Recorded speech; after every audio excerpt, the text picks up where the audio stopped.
अस्सलामुअलैकुम नाज़रीन, उम्मीद करता हूँ आप सब खैरियत से होंगे। आपका अपना मेजबान शबाब हैदर एक और वीडियो के साथ आपकी खिदमत में हाजिर है। आज हम नाज़रीन एक ऐसे टॉपिक के ऊपर बात करना चाह रहे हैं कि जो हमारे क्लाइंट्स सबसे पहले जब रियल एस्टेट में इन्वेस्टमेंट करते हैं तो उनका पहला क्वेश्चन होता है कि हम रियल एस्टेट में किन किन प्रोजेक्ट्स में इन्वेस्टमेंट कीजिए और किन पॉइंट्स को मद्देनजर रख के हमें रियल एस्टेट में इन्वेस्टमेंट करनी चाहिए।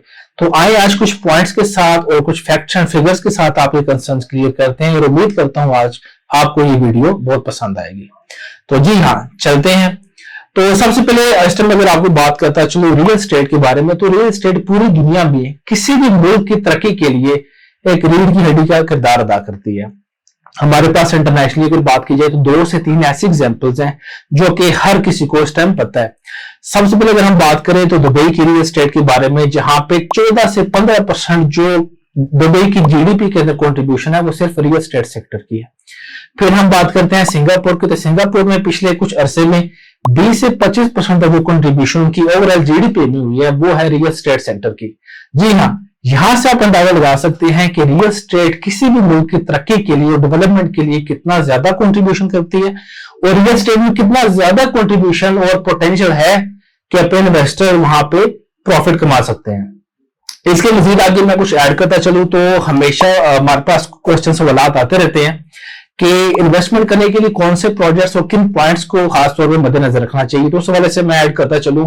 देखें, इसमें एक चीज कुछ फैक्ट्स एंड फिगर्स साथ मैं बताना चाहूंगा कि इस टाइम पाकिस्तान की रियल एस्टेट या to be specific Islamabad Rawalpindi की रियल एस्टेट के बारे में बात की जाए तो फर्स्ट प्रायोरिटी जो हमेशा दी जाती है वो कमर्शियल इन्वेस्टमेंट को दी जाती है। ये ओवरऑल पाकिस्तान की किसी भी सिटी के अंदर बात कर लें, फर्स्ट इन्वेस्टमेंट जो अपॉर्चुनिटी है तो कमर्शियल की तरफ होती है।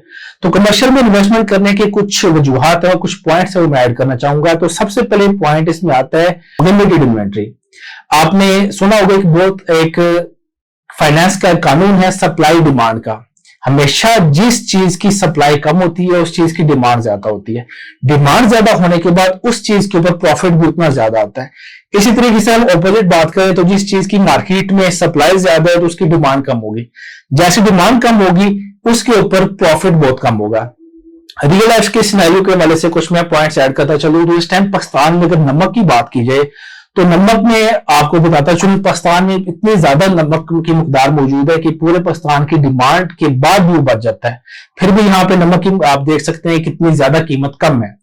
बिल्कुल इसकी ऑपोजिट अगर बात की जाए तो पाकिस्तान में चिलगोजों की कीमत बहुत ज्यादा है। उसकी रीजन ये है कि पाकिस्तान में उसकी मकदार कम पाई जाती है, पाकिस्तान को एक चीज इंपोर्ट करनी पड़ती है। तो यहां से आपको थोड़ा बहुत अंदाजा हुआ होगा कि इसमें रियल एस्टेट में ओवरऑल एक फाइनेंस के डायनामिक्स की बात की जाए तो सप्लाई डिमांड का बहुत बड़ा कलीदी किरदार होता है। इसी तरीके से मैं इस पॉइंट्स को मैं एक्सप्लेन करता चलूं तो किसी भी हाउसिंग सोसाइटी में 7 से 8% जो अमाउंट ऑफ प्लॉट्स होते हैं वो कमर्शियल प्लॉट्स होते हैं। 32 से लेकर 35% जो इस टाइम प्लॉट्स होते हैं वो रेजिडेंशियल प्लॉट होते हैं। तो बाकी जो 60% एरिया आ जाता है वो आपका नॉन सेलेबल एरिया आता है। इसमें आपके स्कूल, कॉलेज, हॉस्पिटल, मस्जिद, पार्क और बाकी सिनेमाज और बाकी ओवरऑल एम्यूनिटीज होती हैं। तो यहां से आप अंदाजा लगा सकते हैं कि ओवरऑल पिछले 20 से 25 साल में इस्लामाबाद रावलपिंडी में जो सबसे ज्यादा जो ग्रोथ हुई है वो कमर्शियल प्रोजेक्ट्स के ऊपर हुई है और उसकी रीजन मैंने आपको बता दी है कि ऑलरेडी बहुत लिमिटेड मुकदार में चीजें मौजूद होती हैं। इसके बाद हम सेकंड पॉइंट की तरफ जाते हैं। तो यहाँ पे अगर बताता चलूं, हमेशा किसी भी प्रोजेक्ट के अंदर कमर्शियल जो प्लॉट होते हैं, कमर्शियल प्रोजेक्ट्स होते हैं वो सबसे बेहतरीन लोकेशन के ऊपर होते हैं। इसमें मैं आपको एग्जांपल के थ्रू अगर बताना चाहूं तो बैरियर टाउन फेज 4 की अगर बात की तो वहां पे सिविक सेंटर बिल्कुल बैरियर टाउन के सेंटर में मौजूद है, जिसकी वजह से आना जाना आसान होता है। शॉपिंग की भी बात की जाए, एक्सेस के हवाले से बात की जाए तो तमाम वहां पे जो रहायशी है आसानी से वहां पे शॉपिंग भी कर सकते हैं, वहां पे इजीली उसको एक्सेस भी कर सकते हैं। इसके अलावा दूसरी एग्जांपल की बात करूं तो इस्लामाबाद मशहूर जमाना ब्लू एरिया की बात की जाए तो बिल्कुल शहर के बीचों बीच यहाँ पे मौजूद है और वहां से इस्लामाबाद के तमाम एरिया से ब्लू एरिया की तरफ एक्सेस किया जा सकता है। और इसी वजह से इस्लामाबाद में ब्लू एरिया जो है वो इस्लामाबाद की सबसे महंगी तरीन प्रॉपर्टीज में शुमार होता है। इसके अलावा अगर हम तीसरे पॉइंट की बात की जाए तो वो है more profitable as compare to residential projects. जी हाँ, इस टाइम 20 से 25 साल की अगर आज हिस्ट्री की बात की जाए इस्लामाबाद पिंडी में जो हाउसिंग प्रोजेक्ट्स बन रहे हैं वहां पे देखने में यह है कि कमर्शियल प्लॉट्स के अंदर या कमर्शियल प्रोजेक्ट्स में अंदर में की गई इन्वेस्टमेंट रेजिडेंशियल प्रोजेक्ट्स के मुकाबले में 4 से 5 गुना ज्यादा प्रॉफिट देती है। इस टाइम मैं अगर बात करूं कैपिटल स्मार्ट सिटी की, तो 4 साल पहले यहाँ पे 4 मरला कमर्शियल प्लॉट लॉन्च किया गया था जिसकी कुल कीमत थी 56 लाख रुपया, और आज 2024 में उसी के ऊपर 30 से 35 लाख रुपया प्रॉफिट ट्रेड कर रहा है।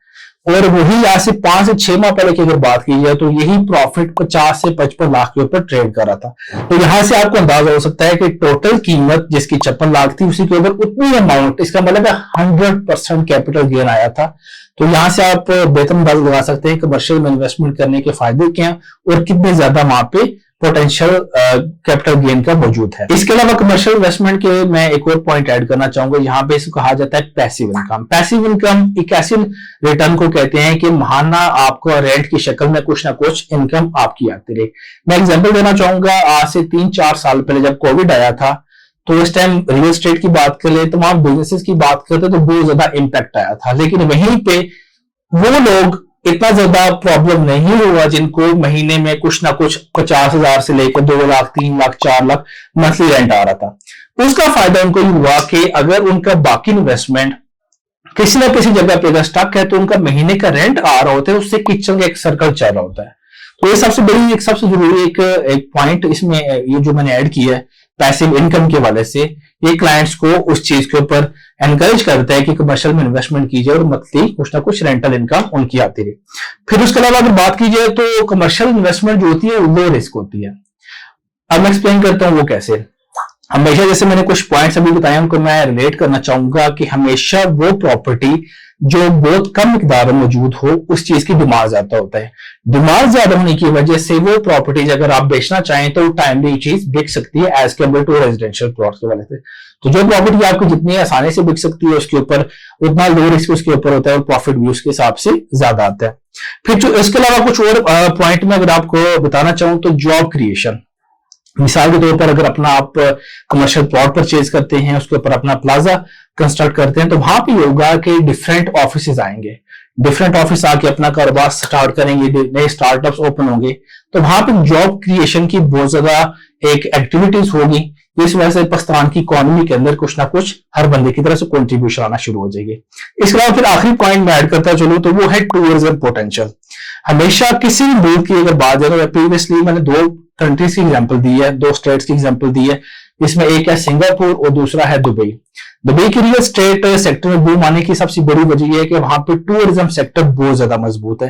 पूरी दुनिया से लोग आके वहां पे इन्वेस्टमेंट कर रहे थे और वहां पे टूर कर रहे थे और एक्सप्लोर कर रहे थे दुबई की बाकी तमाम एरियाज को। इसी तरीके से हमेशा जिन एरियाज में वहां पे पोटेंशियल होता है टूरिज्म का, वहीं पे रियल स्टेट की इंप्रूवमेंट और रियल स्टेट की ग्रोथ के चांसेस बहुत ज्यादा होता है। इसी तरीके से रियल स्टेट जहां पे अच्छा फ्लरिश कर रहा हो वहां पे इसी तरीके से, और जहां पे इसी तरीके से रियल स्टेट फ्लरिश कर रहा हो तो वहां पे टूरिज्म का पोटेंशियल बहुत ज्यादा होता है, लीडिंग टूवर्ड्स जॉब अपॉर्चुनिटीज।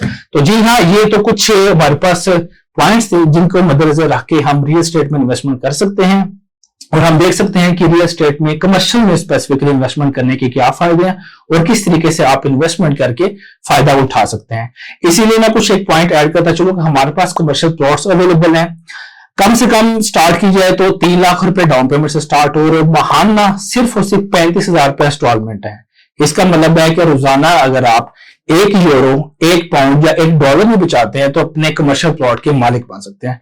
मजीद तफसीलात के लिए दिए नंबर पे कॉल करें। अल्लाह हाफिज।